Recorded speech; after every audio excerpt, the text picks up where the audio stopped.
Okay, the age of Jackson. Jackson is originally going to run for president in 1824 against John Quincy Adams. That election is going to be a very tight election with no one gaining the number of electoral votes to become the president. So again, it's going to be decided by the House of Representatives because there's not a winner in the Electoral College. The Speaker of the House, Henry Clay, persuaded people to vote for Adams, making Adams the president. Adams then in turn takes care of Clay by making Clay the Secretary of State, which at that time puts you next in line to be the President of the United States. So with Clay's help, John Quincy Adams is chosen over Jackson as the president. This election becomes known as the corrupt bargain because Jackson had more votes, was closer to the electoral vote count than Adams.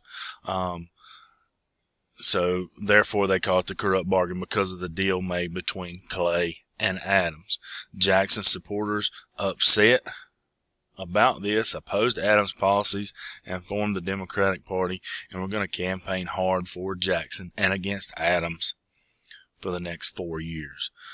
Jackson is going to run again in 1828 against Adams and is going to crush John Quincy Adams and become the president. If you're looking at the map to your left, you can see Jackson is in the yellow, gaining over 56% of the vote and 68% of the electoral votes. So he wins in a landslide in 28. The big thing that helps Jackson in the election of 28 to win in such a landslide versus a very close election is higher voter turnout because requirements to vote had been lowered. Previously, before the 1828 election, you had to own land to be able to vote. So that was only white males that owned land, which meant they were probably more wealthy, more educated, which would have sided with Adams. In 28, they say that you do not have to own land to vote. So this allows a lot of more poor, more common people, working class people to vote. Jackson appeals to those people and kind of takes on the label or the title of the common man. Jackson becomes the first Western president. He's also reelected in 1832. Main thing here, changing in the voting requirements. So let's make sure we remember that part. Jackson is known as the common man's president, creates a system called the spoils system, which is basically appointing supporters to jobs as a reward for their support. Now, what's the problem with the spoils system? You may not be hiring the most qualified person for that job. So when you continue to hire unqualified people, jobs tend to not be done as well as they would be by more qualified people. So we wouldn't say that the spoils system was a positive of Jackson's presidency.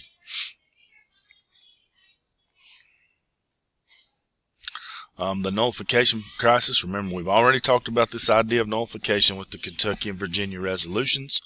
That if you did not believe a law was constitutional, you did not have to follow it. This happens again with the high tariffs, which remember the South doesn't want the high tariff. The South will never want a high tariff. Remember, the South is not making finished goods. They are having to buy their finished goods from somewhere else. So they want whatever's cheapest. They don't care if it comes from New York or from Great Britain. They want what is cheapest. So by putting this tariff on everything coming in from another country, that is hurting the South's opportunities to buy cheap goods. The tariff of abominations, as it's called in the South, is a tariff in 1828 that put a high tax on goods coming in from other countries.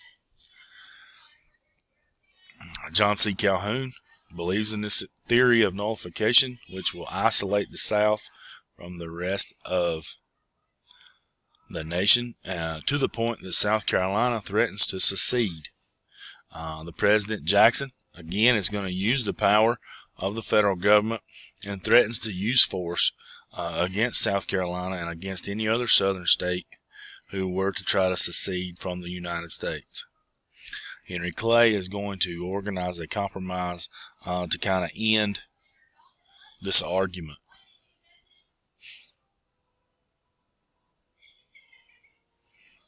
The Indians. Andrew Jackson would not ever be considered a friend to the Indians. Andrew Jackson in 1830 passes what is known as the Indian Removal Act, which basically paid states to kick all the Indians off of their land and remove them west to the other side of the Mississippi River. The federal government gave money to states if they removed Indians from their land, from their state, and pushed them farther west than the Mississippi River. The Cherokee Indians, which would have been a tribe that was located right here where we live, they take the issue to the Supreme Court and they win. In Supreme Court case Worcester versus Georgia, and it states that states cannot forcefully remove them. Jackson does not care. He ignores the Supreme Court and orders the removal anyway. And we've all learned in elementary school, middle school about the Trail of Tears, which is basically the push of the Cherokee Indians out of the Appalachian Mountains, North Carolina, Georgia, all the way to Oklahoma, where roughly a third of all the Cherokee Indians are going to die along the way, along that trek west to Oklahoma. The National Bank, which is still around, remember Alexander Hamilton. This is his idea. This is his baby from when he is the Secretary of the Treasury. Jackson dislikes the bank, has never liked the bank, felt that it was an abuse of power, felt that it only served the wealthy first because they were going to be the people that had the most money in the bank. So who is the bank going to take care of?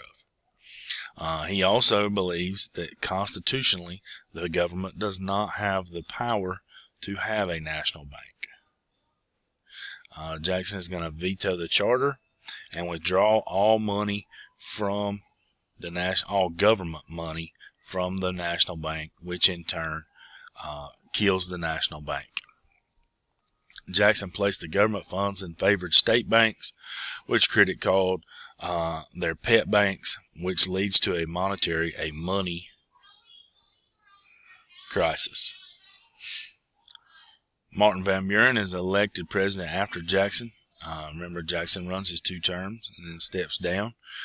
Jackson's banking policies are going to leave Van Buren looking like a terrible president, even though the majority of his problems were put in place by Jackson.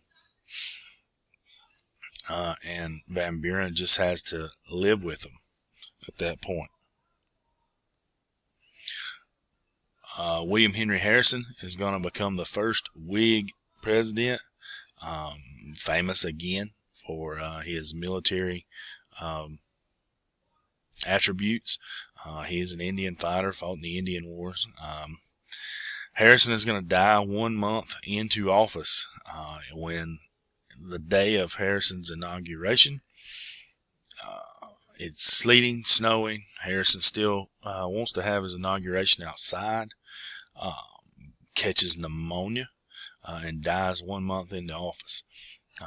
Another interesting part of this, John Tyler, who was Harrison's vice president, steps up and becomes the president. This is the first time the presidential succession had ever been used, where the president dies, the vice president then becomes the president.